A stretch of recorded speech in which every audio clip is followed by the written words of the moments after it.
Hello hello. प्यारे साथी नमस्कार। मैं केशपाल कुमार स्वागत करता हूं आपके अपने परिवार रोजगार विद अंकित में। आशा करता हूं कि भैया जी आप सभी अच्छे होंगे, बढ़िया होंगे, खुशहाल होंगे और जहां भी होंगे एकदम जानदार एवं शानदार होंगे। प्यारे साथी शाम के बज चुके हैं 5 और आप सभी को पता है कि 5 बजे एक बहुत ही शानदार एवं जानदार हमारी उत्तर प्रदेश होमगार्ड भर्ती 2025 को मद्देनजर रखते हुए ये आपके आरक्षक बैच की कक्षा बहुत ही शानदार तरीके से चली हुई है प्यारे साथी। और इसी में संस्कृति वाला टॉपिक और टॉपिक में आज हम कर देंगे नृत्य और कोशिश तो रहेगी कि आज समाप्ति की तरफ ये बढ़ जाए। फिर हम जो है स्टार्ट करेंगे उत्तर प्रदेश के प्राकृतिक संसाधन या मेरे साथी उत्तर प्रदेश की प्रशासनिक व्यवस्था। ये दो टॉपिक और आपके और एक खेल और खिलाड़ियों से संबंधित ये टॉपिक रह गया। तो 3 टॉपिक आपके यहां पर बचे हुए हैं और मैंने बहुत बढ़िया तरीके से आप सभी को कराया यदि आपने एकदम शानदार तरीके से कक्षाओं को किया है। तो चलते हैं भैया जी, आज ये कक्षा होने वाली है 7 और इससे पहले इसी पर हमने 6 कक्षाओं को किया है। और चलते हैं भैया जी इस रक्षक बैच में उत्तर प्रदेश के नृत्य साथी डांसेस ऑफ उत्तर प्रदेश। तो आप एक हेडिंग डाल देंगे उत्तर प्रदेश के नृत्य। ये आप सभी को कर देना है उत्तर प्रदेश के नृत्य। चलो जी ठीक है, उत्तर प्रदेश के नृत्यों की बात आती है तो आप जल्दी से डालेंगे उत्तर प्रदेश के नृत्य। ठीक है, dances of Uttar Pradesh. Dances ऐसे कर देना, ठीक है।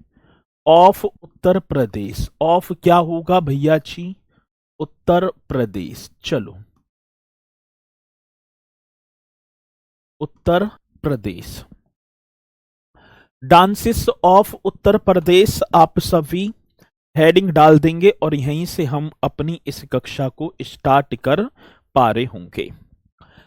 सर जी एक नाम आपने सुना होगा कथक। हाँ चलो, किशन कुमार जी, सौरभ सिंह, अनीता, राधे राधे सर जी, उदित नारायण तिवारी जी, अनुज कुमार, साक्षी यादव, सुविता यादव। तो यहाँ पर सभी मेरे साथी मेरे साथ जुड़ चुके हैं और आप एक हेडिंग डालेंगे उत्तर प्रदेश का मतलब कि एको मतलब शास्त्रीय नृत्य। और प्रदेश में शास्त्रीय नृत्यों की यदि बात की जाए तो एक ही तो होगा जिसे हम बोल देंगे कथक। क्या बोलेंगे भैया जी? कथक। कथक या कथक इस तरीके से आदि तैवी लग जाएगी यहां पर। चलो तो चलो सर, पहली बात मेरे साथी उत्तर प्रदेश का एकमात्र शास्त्रीय नृत्य होगा कथक। इस कथक जो शब्द है हमारा कथा से उत्पन्न हुआ है और जिसका शाब्दिक अर्थ होता है कहानी कहना, मतलब कि या सुनाना किसी चीज को। इसकी उत्पत्ति की बात आती है तो ब्रज क्षेत्र की वो राजलीला जो कभी मेरे साथी मंदिरों में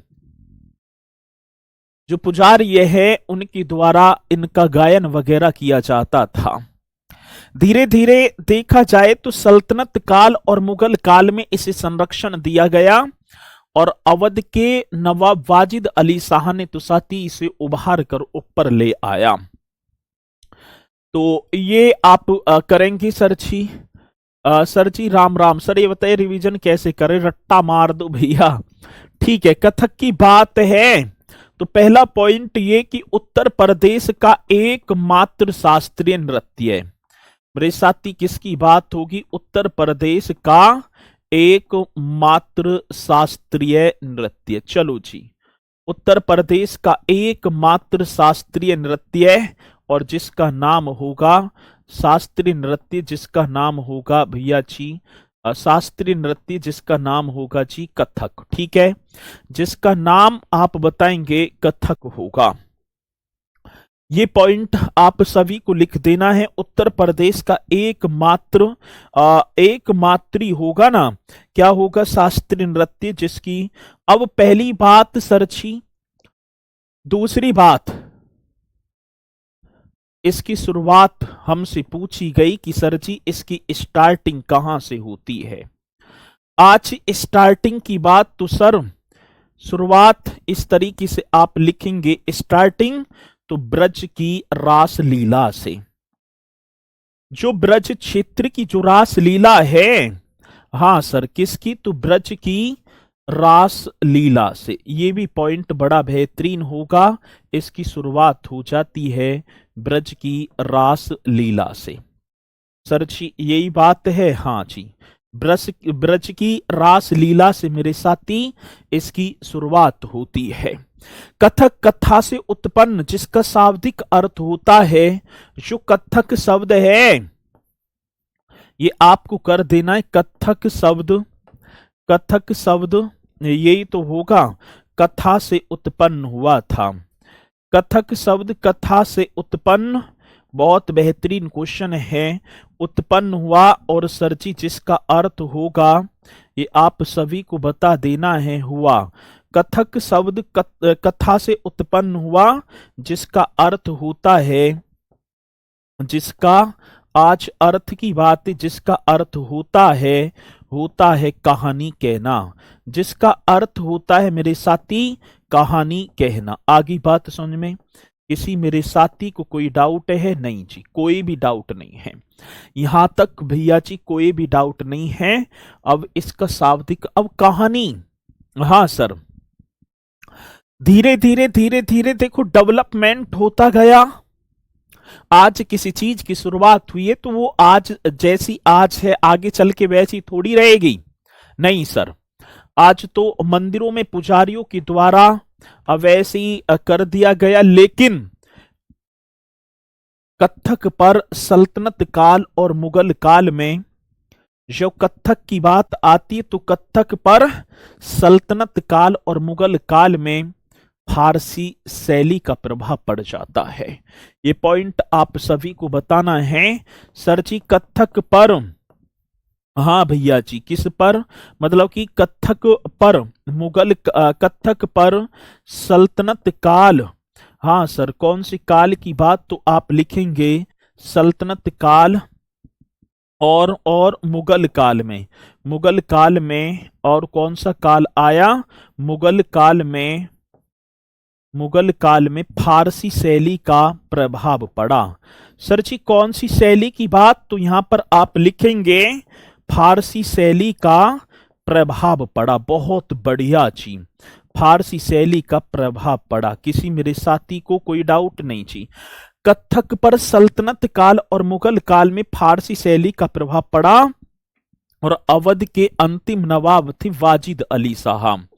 अवध के अंतिम नवाब वाजिद अली शाह ने इस कथक को प्रोत्साहन दिया, आगे उभार दिया। ये भी पॉइंट आप सभी को कर देना है, जो कि हमसे पूछा जाएगा क्वेश्चन, और हम बताएंगे। ठीक है, हम बताएंगे भैया जी, इसकी बात होगी तो कथक पर, मतलब कि इस कथक, ये आप अवध के नवाब वाजिद अली शाह ने कथक को, अवध के नवाब, चलो नेक्स्ट पेज ही ले लो, अवध के नवाब,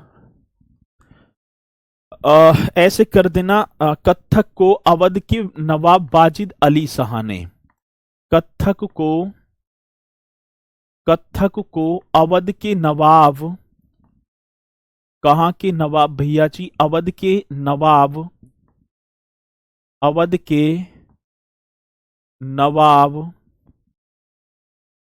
वाजिद अली शाह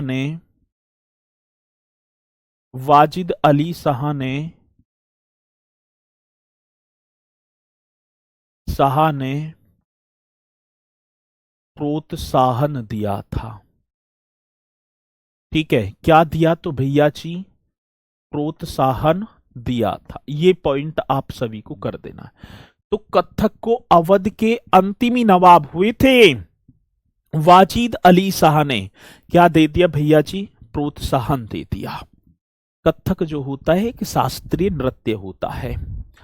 शास्त्रीय नृत्य जैसे कथकली हो गया, मोहिनी अट्टम, मणिपुरी, ओडिसी, कथक, ठीक है। तो ये क्या है? ये शास्त्रीय नृत्य। और जैसे हमारे प्रदेश में, उत्तर प्रदेश में शास्त्रीय नृत्यों की संख्या कितनी है? तो एक है। वो कौन सा है? कथक, जिसकी शुरुआत मैं देखूं तो ब्रज क्षेत्र की रासलीला से मंदिरों के पुजारियों द्वारा की जाती है।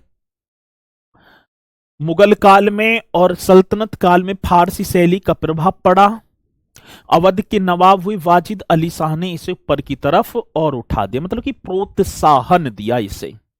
यहां तक आ की बात समझ में? ये कथक जो शब्द है, इसकी जो उत्पत्ति हुई है, ये कथा, कथा शब्द से लिया गया, जिसका अर्थ होता है कहानी कहना। ये हो गया, ठीक है। चलो जी, एकदम राइट क्वेश्चन होगा। और सर कथक के आप लिख देना, इस कथक के प्रमुख घराने। अब कुछ मेरे साथी कहेंगे सर जी हमारी बात ही घराने वाली समझ में ना आई। कथक के प्रमुख घराने क्या होते हैं? कथक के जो प्रमुख घराने, घराने माने होता है एक घर, मीन्स एक परिवार।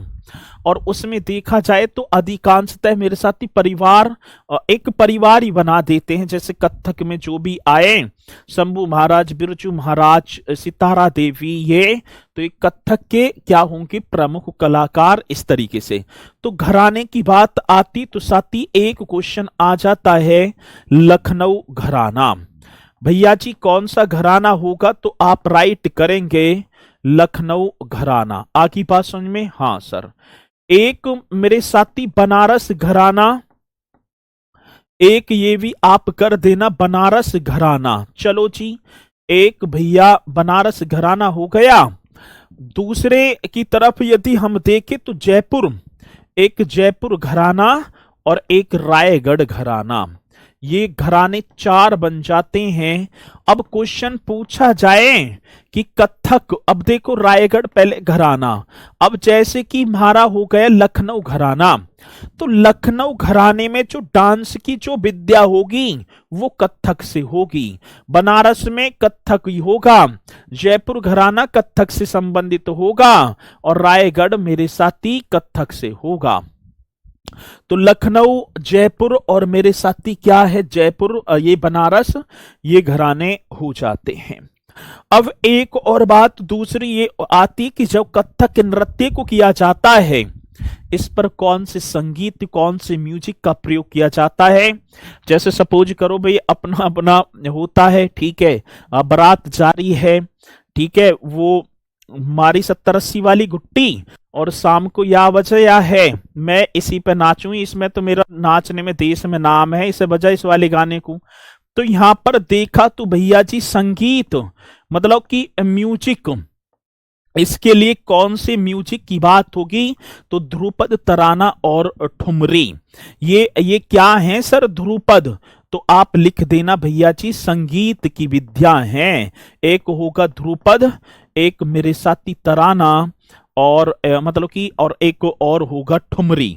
एक कौन सा होगा? ठुमरी। ये गीत होंगे, ये संगीत की विद्या होंगी और इन्हीं विद्याओं पर मेरे साथी डांस किया जाता है, जिसका नाम होगा कथक। आखिरी बात समझ में? जिसका नाम क्या होता है? कथक। बहुत बेहतरीन क्वेश्चन है। और सर आता है निश्चित तौर पर ध्रुपद, तराना और ठुमरी, इन इन जो है संगीत की विद्याओं पर डांस किया जाता है।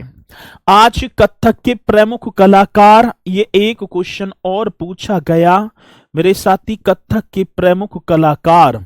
अब कलाकारों की बात तो यहां पर आप लिखेंगे प्रमुख कलाकार कौन कौन से? पंडित बिरजू महाराज।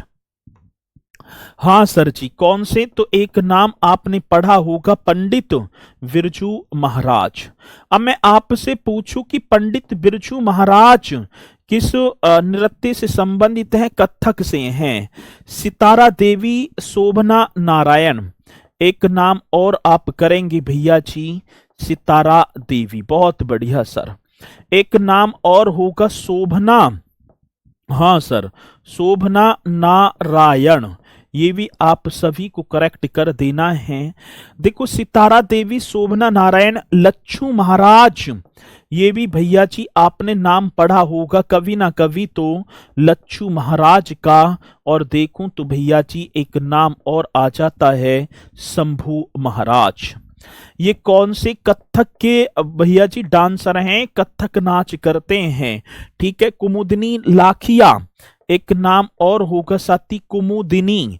इस तरीके से करेंगे, कुमुदनी लाखिया, एकदम राइट क्वेश्चन, कुमुदनी लाखिया। चलो जी, कुमुदनी, शंभू महाराज, कुमुदनी लाखिया, राजा और राधा रेड्डी, रोशन कुमारी। साथी ये आप लिख भी देना, ठीक है ना। रोहिणी भाटे, राजेंद्र गंगानी, रोहिणी भाटे और कर दो, ये और पूछ ली जाती है, रोहिणी भाटे। चलो जी, रोहिणी भाटे और राजेंद्र गंगानी।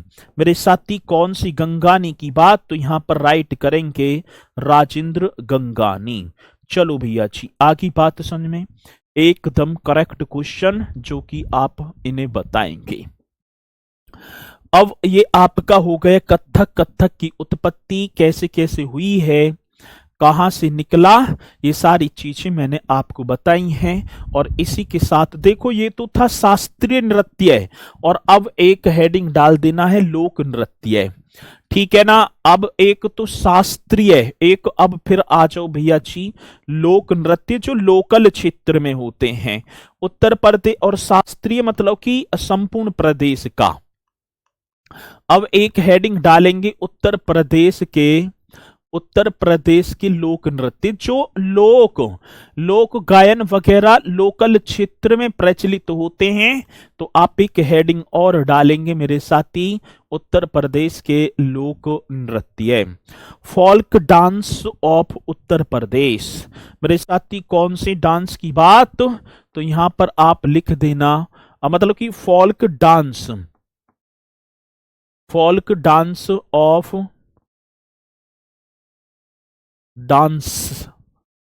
उत्तर प्रदेश।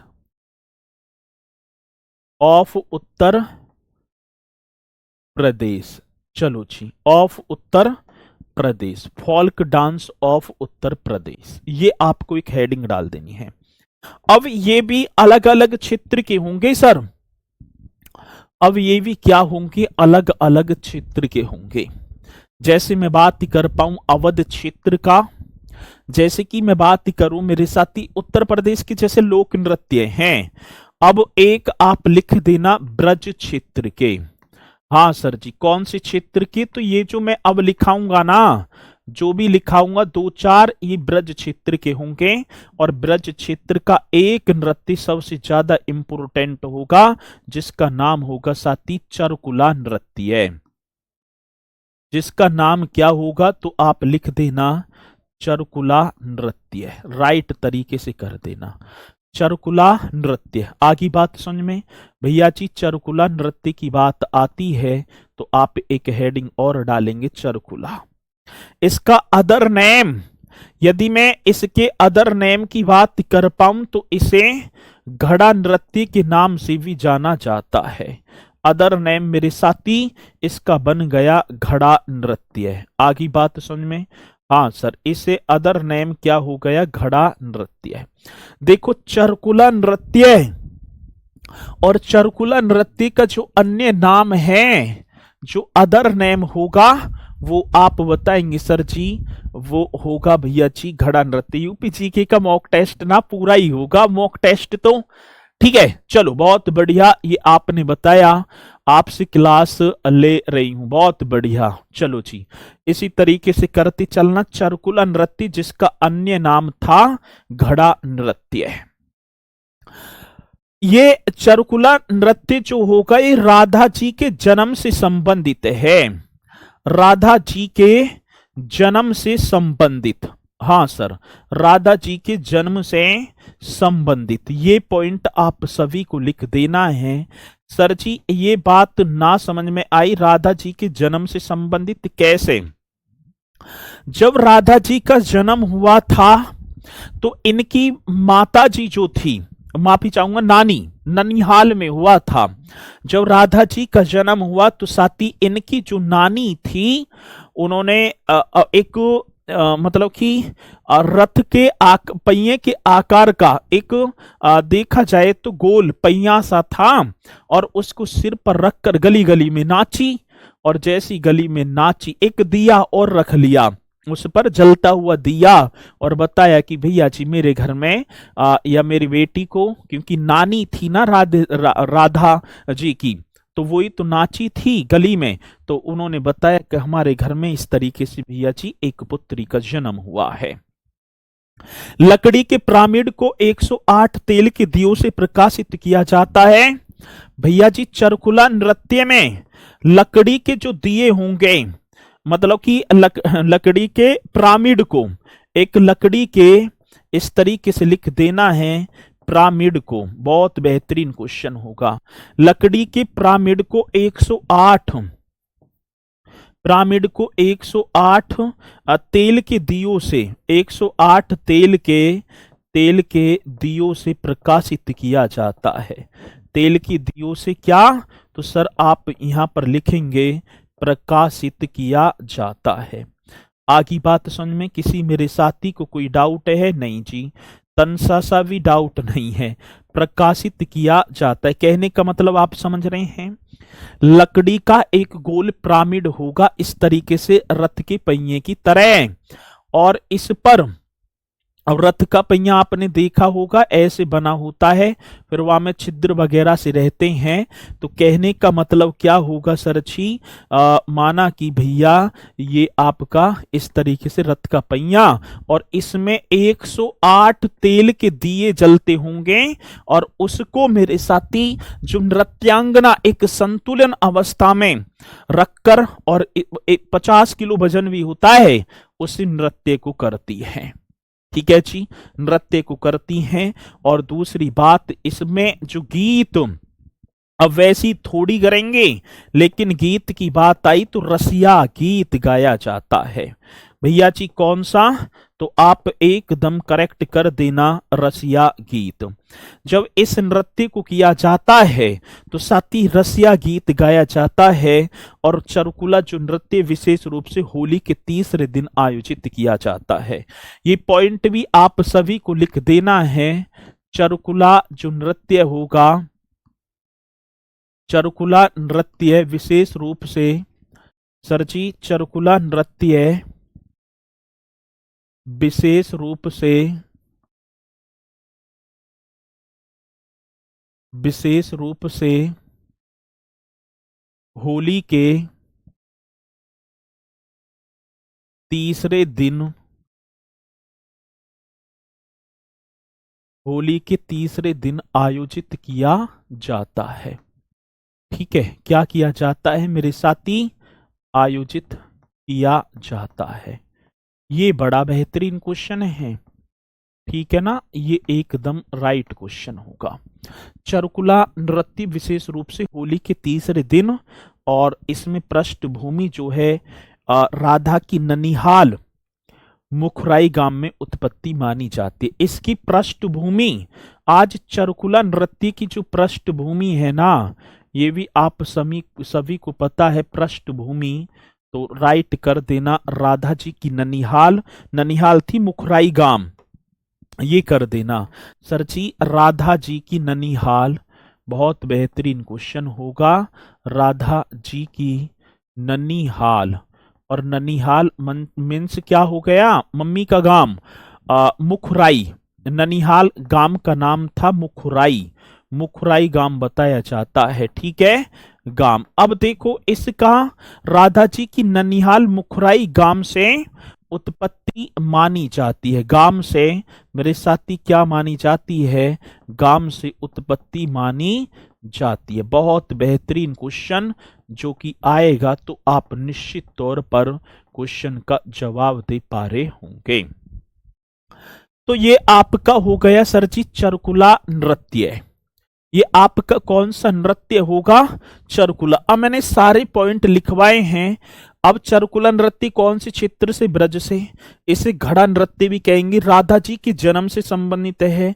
लकड़ी के एक पिरामिड पर 108 तेल के जलते हुए दियों को प्रकाशित करके किया जाता है। रसिया गीत गाए जाएंगे होली के तीसरे दिन, जिस दिन भैया दूज होती है, और साथ ही राधा जी की ननिहाल मुखुराई गांव से उत्पत्ति मानी जाती है। अब एक और नृत्य होगा साथी, एक नृत्य और, जिसका नाम होगा मयूर नृत्य। मेरे भैया जी एक नृत्य और आप करेंगे, नाम आप लिख देना मयूर नृत्य। एक नाम, एक साथी रास नृत्य। कौन सा, रास नृत्य। एक नृत्य रास हो गया और एक मेरे साथी झूला नृत्य, ये भी अपने अवध क्षेत्र से ही संबंधित हैं। ये भी मेरे साथी अवध क्षेत्र से। मयूर नृत्य राधा कृष्ण का प्रेम प्रसंग होगा।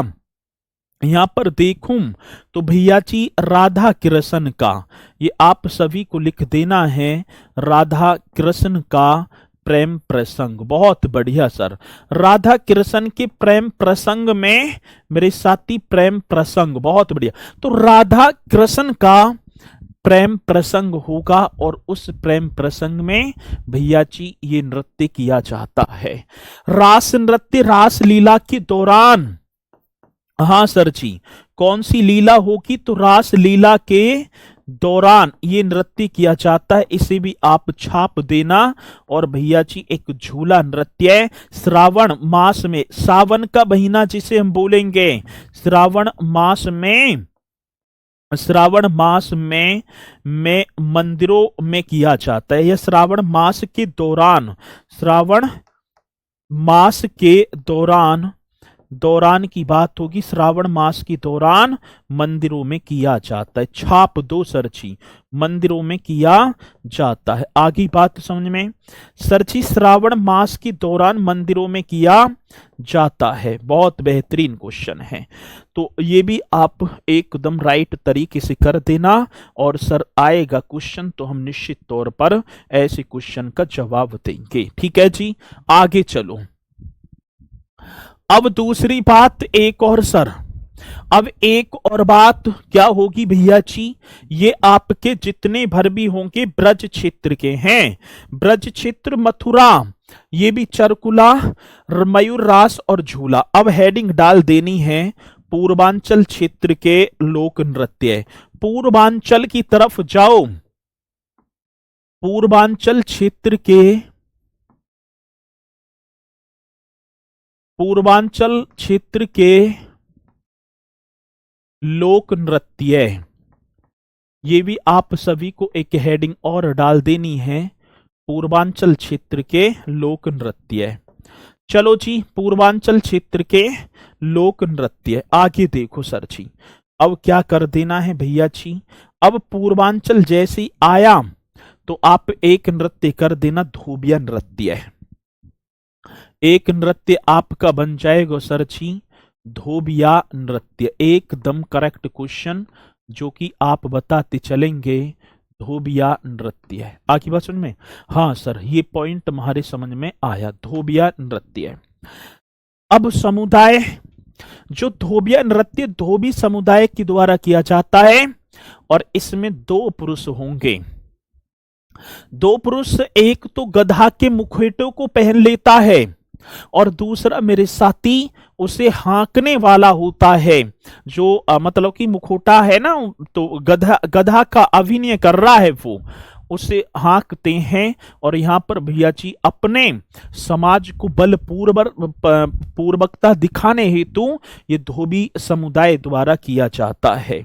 भैया जी आज क्वेश्चन पूछा गया कि क्वेश्चन आ जाए धोबिया नृत्य कौन से समुदाय द्वारा किया जाता है, तो राइट क्वेश्चन आप कर देना धोबी समुदाय के द्वारा। ठीक है, समुदाय की बात आती तो राइट करेंगे सर जी धोबी समुदाय। किसी मेरे साथी को कोई डाउट है? नहीं जी, धोबी समुदाय द्वारा यह नृत्य किया जाता है। चलो यहां तक तो पॉइंट आपके समझ में आए होंगे बहुत बढ़िया तरीके से।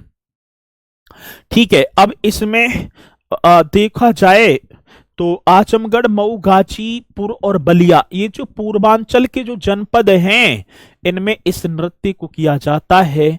और नृत्य के दौरान क्या होगा सर जी? ठीक है, नृत्य के दौरान एक व्यक्ति धोबी का और दूसरे व्यक्ति गधे का अभिनय करता है। ये पॉइंट आप लिखेंगे। नृत्य के दौरान, नृत्य के दौरान एक व्यक्ति, नृत्य के दौरान एक व्यक्ति, मेरे साथी, एक व्यक्ति किसका? तो आप लिखेंगे मतलब कि एक जो व्यक्ति होगा धोबी का, धोबी का, धोबी का, तथा दूसरा व्यक्ति, ये भी आप सभी को कर देना है, दूसरा व्यक्ति गधे का अभिनय करता है। दूसरा व्यक्ति गधे का, जी, दूसरा व्यक्ति गधे का अभिनय करता है। बहुत बेहतरीन क्वेश्चन है, अभिनय करता है। चलो जी, आगे बात समझ में, बहुत बेहतरीन क्वेश्चन है। नृत्य के दौरान एक व्यक्ति धोबी का और दूसरा व्यक्ति गधे का अभिनय करता है। चलो जी, शादी विवाह के उत्सव संतान अवसर कैसा होगा? भैया जी कैसे अवसर की बात होगी? शादी विवाह का अवसर होगा, या तो आप मतलब देखेंगे शादी विवाह, हाँ जी, शादी विवाह के दौरान हो जाएगा। शादी विवाह का उत्सव हो तब भैया जी कौन सा? शादी विवाह के अवसर के दौरान, शादी विवाह के उत्सव में इस नृत्य को कर देंगे ये। दूसरा संतान के जन्म पर, या तो घर में संतान या किसी के जन्म हुआ संतान का धार्मिक त्योहार और मेले, धार्मिक त्योहार और मेले, त्योहार और मेलों में, ठीक है, धार्मिक त्योहार और मेलों में, ये आप सभी को करना है। चलो जी, एकदम राइट आंसर होगा ये पूर्वांचल का है। ठीक है, चलो जी, सर बुक से पढ़ें तो का लिख रखा है, अब मेरे आगे तो समझ में नहीं आ रहा। रोजगार की बुक,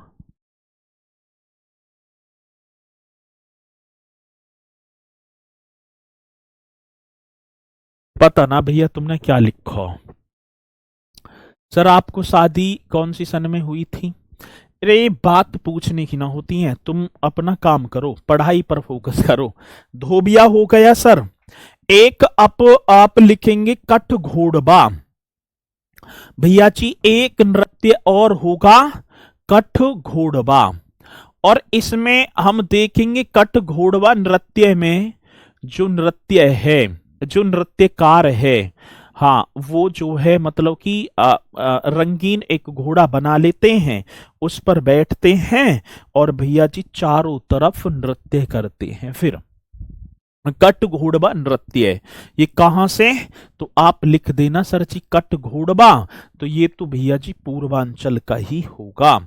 एक सर जी धीवर नृत्य, इसे धीमर समुदाय द्वारा किया जाता है, ये भी आप लिख पा रहे होंगे, पूर्वांचल का है। और नटवरी, हाँ सर जी, एक और नृत्य हो गया जिसका नाम होगा नटवरी नृत्य। एकदम करेक्ट आंसर। अब बताओ नटवरी नृत्य।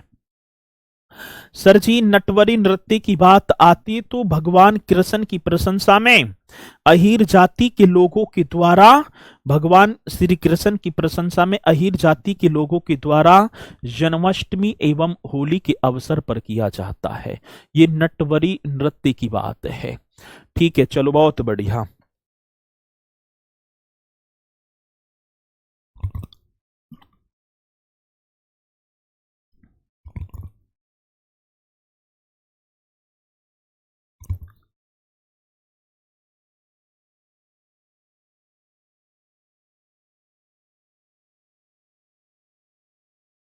चलो इन्हें एक बार नोट कर लो जल्दी से,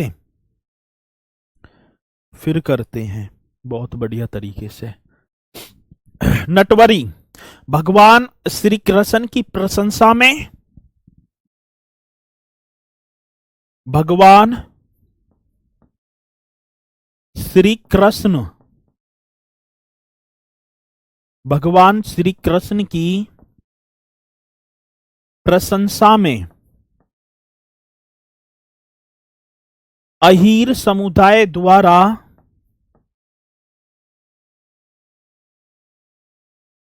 अहीर समुदाय द्वारा, ठीक है, किसके? अहीर समुदाय द्वारा या अहीर जाति के लोगों द्वारा, ऐसे लिख दो। अहीर जाति के लोगों द्वारा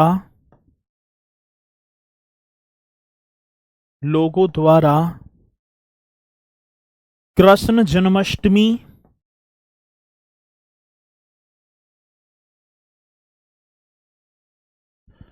तथा होली के अवसर पर किया जाता है। होली के अवसर पर किया जाता है, ये पॉइंट आपको लिख देना है। ठीक है जी। हाँ सर जी, भगवान श्री कृष्ण की प्रशंसा में अहीर जाति के लोगों के द्वारा कृष्ण जन्माष्टमी तथा होली के अवसर पर नटवरी नृत्य किया जाता है। आगे बात समझ में, चलो। व्रत क्षेत्र की 5 नृत्य, चरकुला, मयूर, रास, झूला, बहुत बढ़िया। अब इसी के साथ देखूं तो सर एक होगा नटुआ या नकटूरा, एक नृत्य और होगा नटुआ या हम बोलेंगे नकटोरा। जी सर जी, नकटूरा, नटुआ या नकटूरा, ये भी आप सभी को कर देना है। और ये भी कहां? पूर्वांचल में ही होगा। और साथ ही एक हो गया चौरसिया, ये बहुत इंपोर्टेंट है सर, एक आप कर देना चौरसिया नृत्य। और सर जी ये आपका जौनपुर में कहार जाति के लोगों के द्वारा किया जाता। चौरसिया तो कई बार आ गया, ये उत्तर प्रदेश के जौनपुर में विशेषकर रूप से किया जाता है। चलो जी, यहां तक पॉइंट आप सभी की समझ में, ठीक है। चलो अब इसी के साथ चलते हैं अवध क्षेत्र के लोक नृत्य। एक और हेडिंग डालेंगे मेरे साथी, और क्षेत्र हो गया अवध क्षेत्र के लोक नृत्य। अब कौन सा क्षेत्र? अवध क्षेत्र के लोक नृत्य। आप एक हेडिंग और डाल दो, अवध क्षेत्र के लोक नृत्य। चलो जी, ये और हेडिंग, अब भैया अवध क्षेत्र के लोक नृत्य है। अब एक हेडिंग और जिसमें आप करेंगे, एक नृत्य होगा भैया जी जोगनी। इस तरीके से कर देना, जोगनी नृत्य। एक नृत्य और जिसका नाम होगा जोगनी नृत्य है। ये चैत्र मास की शुक्ल पक्ष की नवमी को,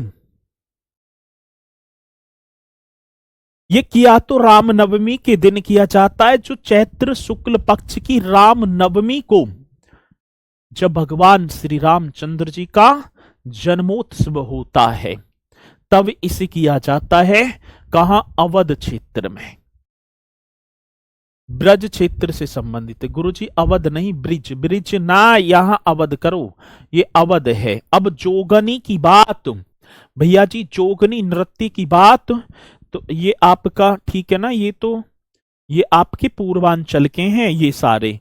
अब अवध क्षेत्र के, तो अवध क्षेत्र में आप देखेंगे अवसर होगा, जोगनी नृत्य जब किया जाएगा, वो कौन से अवसर के दौरान? अब ऐसे तो है ना भाई, कभी भी करने लग जाओ ना, अवसर होगा भैया जी राम नवमी का।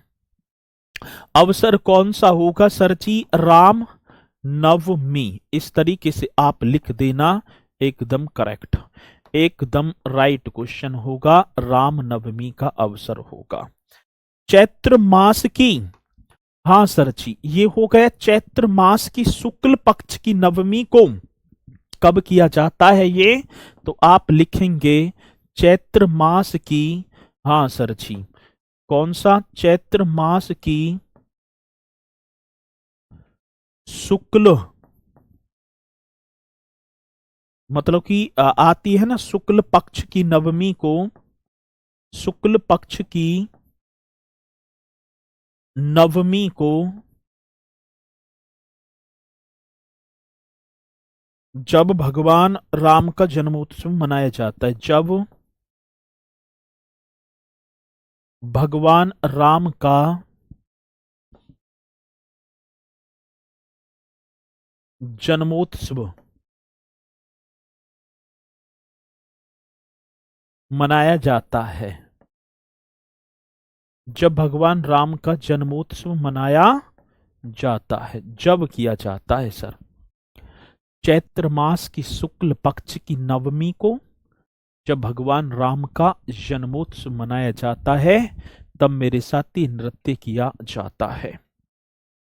पुरुष कलाकार स्त्री का भेष, स्त्री का रूप धारण करते, इनकी वेशभूषा जो होगी, अब देखो भैया जी, जो पुरुष पक्ष है वे भूषा की बात है, पुरुष कलाकार स्त्री का रूप धारण करते हैं। इसमें कौन? तो पुरुष कलाकार, इस तरीके से लिख देना, पुरुष कलाकार स्त्री का रूप धारण करते, स्त्री का क्या रूप धारण करते हैं। चलो जी, बहुत बढ़िया, एकदम राइट कर देना। जो पुरुष कलाकार होंगे ना भैया, आपने उनकी फोटो ना लगाए फोल्क डांस के। हाँ, ये तो है कि डांस के फोटो ना लगाए, लेकिन वो वहां से हो ना रहे थे। चलो, जब ठीक है, अब तो आप कर लो, वैसे जोगनी नृत्य होगा, ठीक है। चलो, अब अवध क्षेत्र की बात होगी तो एक और होगा मेरे साथी, जिसका नाम होगा कलाबाजी। एक नृत्य और आप लिख पा रहे होंगे, और उस नृत्य का नाम होगा कलाबाजी नृत्य। भैया जी, एक नृत्य और आपके सामने, और नाम बन जाएगा कलाबाजी। स्पीड के साथ आपको बताना है कलाबाजी। नर्तक एक नकली घोड़े पर बैठकर, इसके दौरान आपने देखा होगा, नर्तक एक नकली घोड़ा होता है, हरे से कलर का बना देते हैं, बैठकर मोर बाजा वाद्य यंत्र लेकर इस नृत्य को करते हैं। ठीक है, चलो जी, आप बताएंगे कलाबाजी नृत्य। नर्तक एक नकली घोड़े पर बैठकर, नर्तक की बात है, इस नृत्य के दौरान, तो आप लिख पा रहे होंगे नर्तक, हाँ सर जी, एक नकली घोड़े पर बैठकर, इस पर बैठेंगे भैया जी, नकली घोड़े पर बैठकर मोर बाजा वाद्य यंत्र लेकर, कौन सा? तो भैया जी, मोर बाजा वाद्य यंत्र लेकर, ये आप सभी को कर देना, मोर बाजा वाद्य यंत्र लेकर नृत्य करते हैं। चलो जी, बहुत बढ़िया सर जी। कौन से में? तो आप कलाबाजी। और नकली जो घोड़ा है, इसे कच्ची घोड़ा कहते हैं। ठीक है, इसका अन्य नाम, नकली घोड़े को वो जो बोलेंगे ना, इसे कच्ची घोड़ा कहते हैं। ठीक है, या कच्ची घोड़ी कहा जाता है। ये आप लिख देना भैया जी, आएगा तो बेहतरीन तरीके से आप बता देना। तो नर्तक एक नकली घोड़े पर बैठेगा, मोर बाजा वाद्य यंत्र लेगा और इस नृत्य को करेगा। चलो जी, एक और होगा भैया जी, चलो मैं सर जी चरकुला कर लेता हूं, ये तो महिला कर रहे हैं, कर लेती हैं। चलो, तो अब तीसरा आप कर देना ढेढ़िया। एक और नृत्य होगा भैया जी, ढेढ़िया नृत्य। अब एक नृत्य और आप करो ढेढ़िया, भगवान राम के वन से अयोध्या वापिस आने के उपलक्ष्य में किया जाता है। ये नृत्य मेरे साथी जब भगवान रामचंद्र जी वन से वापिस आए तब किया जाता है। तो आप लिख देना भगवान राम के ये कर देना सर जी, भगवान राम के वन से वापिस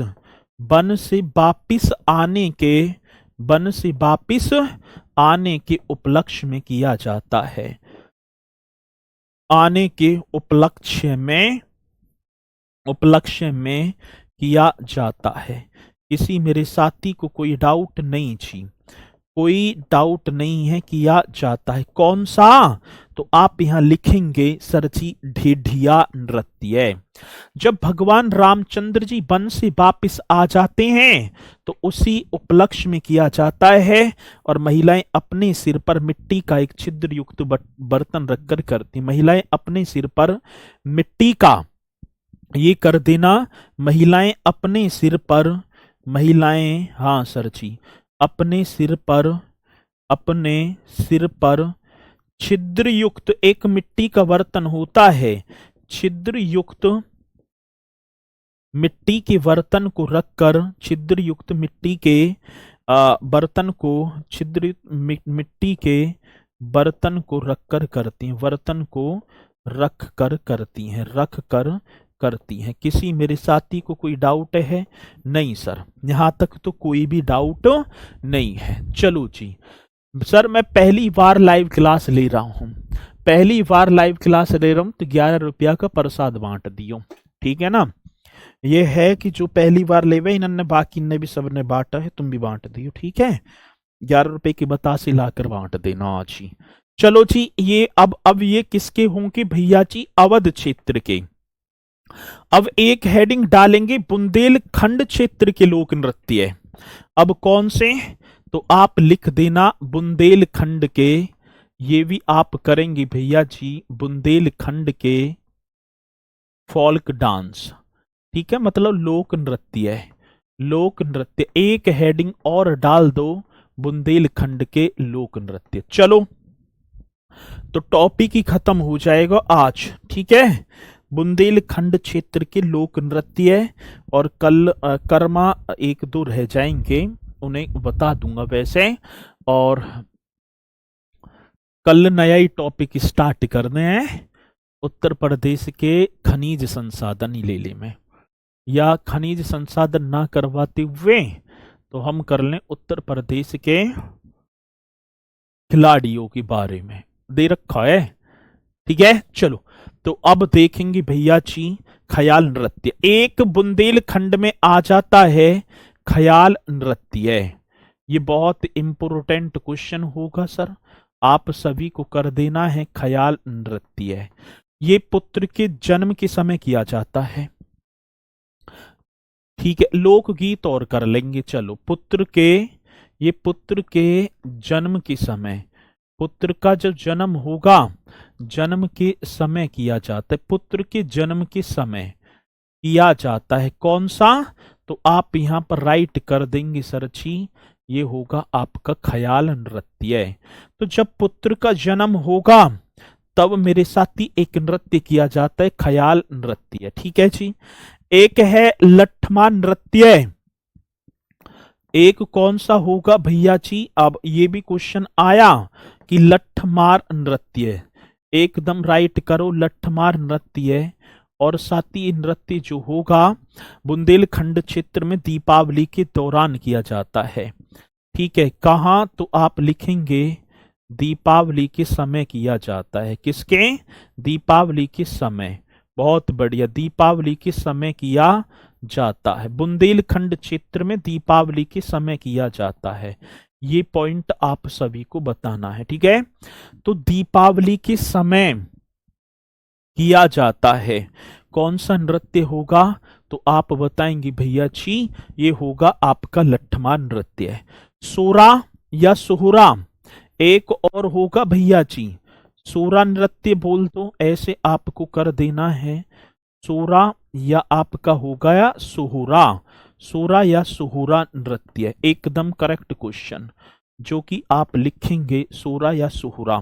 हमीरपुर झांसी अधिकांशतः देखूं तो एक आपका हमीरपुर, एक आपका झांसी, और एक वे आप कर देना मेरे साथी ललितपुर क्षेत्र में किया जाता है, ललितपुर क्षेत्र में, इस तरीके से कर देना, ललितपुर क्षेत्र में, ठीक है, ललितपुर क्षेत्र में।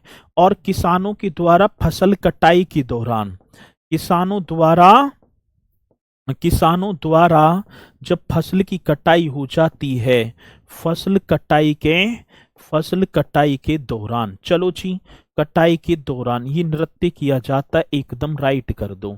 तो किसानों के द्वारा फसल कटाई के दौरान, गुरुजी दादर नृत्य रह गया। हाँ, वो बिहार और उत्तर प्रदेश का है संयुक्त रूप से। अब ऐसे सभी करोगे निखिलेश जी। चलो जी, एकदम करेक्ट। और साथी एक आपका होगा राई नृत्य। यहीं पर देखूं भैया जी कौन सा राई नृत्य है, एकदम करेक्ट कर देना। एक मेरे साथी दीवारी पाई डंडा, दीवारी ये भी आप करेंगे, दीवारी पाई डंडा। चलो जी, पाई डंडा नृत्य, दीवारी पाई डंडा, और नृत्य भी करना है। हाँ, ये कहां पर सर जी? बुंदेलखंड क्षेत्र का ही होगा।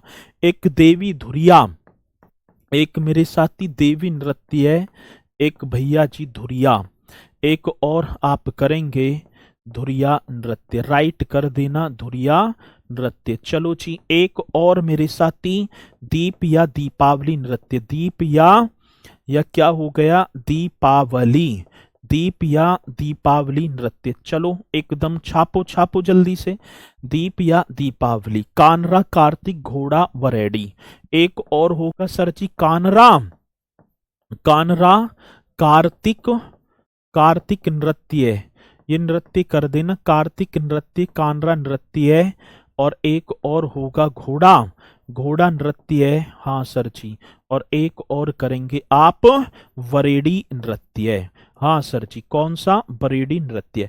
तो भैया जी देखो, राई, दीवारी पाई डंडा, देवी धुरिया, और एक आप कर देना कर्मा नृत्य। सर जी ये कर्मा जो नृत्य है ये अलग लिख देना आप सभी, ठीक है। कर्मा नृत्य सोनभद्र व मिर्जापुर में किया जाता है, कर्मा नृत्य अलग होगा सोनभद्र व मिर्जापुर में। कल लोकगीत और कर लेंगे, और फिर वैसे तो लोकगीत ज्यादा इंपोर्टेंट ना होंगे, अगला ही टॉपिक करेंगे, ठीक है ना।